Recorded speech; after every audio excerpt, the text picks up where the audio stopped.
தாய்ப்பால்ல விளக்கரிச்ச ஒரு பொண்ணு இருக்கா தெரியுமா? தாய்ப்பால்ல விளக்கரிச்ச பொண்ணு. விளக்கரிச்ச பொண்ணு அது யாருங்க சாமி? விளக்கரிச்சிருக்கு. தஞ்சாவூர்ல ஒரு கோயில் இருக்கு தெரியுமா? என்ன கோயில் சாமி? தஞ்சை பெரிய கோயில் இருக்கு. அதான் பெருவுடையார் கோயில். பெருவுடையார் கோயில் கட்டினவர் ராஜராஜ சோழன். கோயில் குடமுழுக்கு முடிஞ்சிருச்சு. 1010 வருஷத்தை தாண்டி நிக்குது. அதனுடைய அஸ்திவாரத்தை எவனாலையும் கண்டுபிடிக்க முடியல. தமிழன் வரலாறுகளை மறைக்க ஒரு கூட்டம் இருக்கு. ஆனா பாரு, அந்த ராஜராஜ சோழன் ஒரு செயற்குழு கூட்டம் போடுறாரு.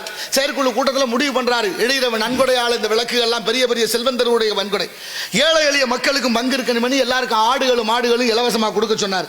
அப்படி இலவசமா கொடுத்துட்டு வருமானத்தை எல்லாரும் வச்சுக்கங்க, ஆனால் கோயில்ல விளக்கு அணையாம பாத்துக்கணும், எல்லாருக்கும் ஒரு விளக்கு ஒதுக்கியாச்சு. உங்களுக்கு ஒரு விளக்கு, எனக்கு ஒரு விளக்கு, அவங்களுக்கு அப்படி எல்லாருக்கும் ஒதுக்கியாச்சு, பேர் எழுதியாச்சு. இப்ப ஒரு நாள் மன்னர் கோயிலுக்குள்ள போறாரு, ஒரு விளக்கு எரியாம இருக்கு. யாருக்கு ஒதுக்கின விளக்குன்னு பார்த்தா எழுவத்தூர் மாராயனுக்கு ஒதுக்கப்பட்ட விளக்கு. 7 நாளா எரியல. ஏன் எரியல? என்ன காரணம்? போட்டு காவிரிக்கரை ஓரம் அந்த பொண்ணோட வீடு, அந்த எழுவத்தூர் மாராயன் வீடு. அங்க போனா ஒரு ஓலை குடிசை. காவலாளி போய் கூப்பிடுறாங்க, மாராயா மாராயான்னு சத்தம் போட்டா ஒருத்தரும் சத்தம் கேட்கல.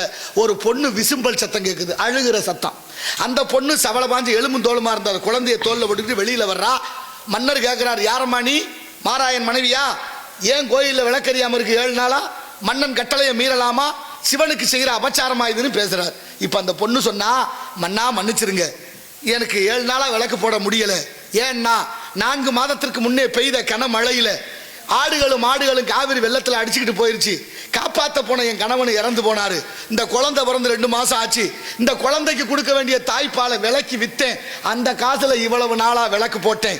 இப்ப தாய்ப்பால் வத்தி போச்சு, விளக்கு போட முடியலன்னா மெய்சில் இருக்குது.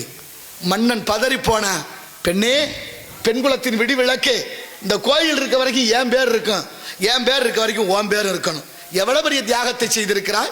குழந்தைக்கு கொடுக்க வேண்டிய தாய்ப்பாலை விலக்கி வித்த புண்ணியவதியே, உன் குழந்தைய அரண்மனை பார்த்துக்கிறோம், உன்னை அரண்மனை பணிப்பெண்ணாக்குறேன்னு சொல்லிட்டு அந்த கோயில்ல இன்னைக்கும் கல்வெட்டு இருக்கான். தாய்ப்பாலில் விளக்கரித்த பெருமை எழுவத்தூர் மாராயன் மனைவி வரகுணாளுக்கே என்று. பொம்பளை புள்ள பிறந்தா வரகுணால்னு பேர் வைங்க.